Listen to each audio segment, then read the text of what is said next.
அனைத்து இந்திய அண்ணா திராவிட முன்னேற்ற கழகத்தின் தலைவியாக, இந்திய தேசத்தின் தலைவியாக, நாளைய பிரதமராக, தமிழ்நாட்டில் முதல் பெண், தமிழ் பேசக்கூடிய பெண்ணாக பிரதமராக என்னுடைய இலக்கு.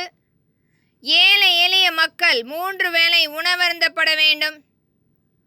நல்ல வீடுகள் கட்டி கொடுக்கப்பட வேண்டும். நல்ல வேலை வாய்ப்புகளை அமைத்து கொடுக்கப்பட வேண்டும். கூட்டமைப்பு திட்டத்தின் மூலம் அவர்களுக்கு தொழில் தொடங்க வாய்ப்புகள் அளிக்கப்பட வேண்டும்.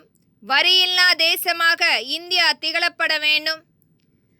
இலவசமான கல்வியை முறையாக சமமாக கொண்டு போய் கொடுக்கப்பட வேண்டும்.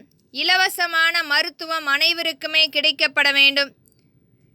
என்னுடைய அனைத்து மக்களுக்கான நல்ல திட்டங்களை ஒழுங்குபடுத்தி நிறைவாக அனைத்து மாநிலத்திலும் கொண்டு போய் சேர்க்கக்கூடிய ஒரு நல்ல தலைவியாக இயக்கப்பட வேண்டும். நம்முடைய அனைத்து இந்திய அண்ணா திராவிட முன்னேற்ற கழகம் என்றைக்குமே மக்களுக்குரிய மக்களாட்சியாக திகழ்ந்து கொண்டிருந்தது.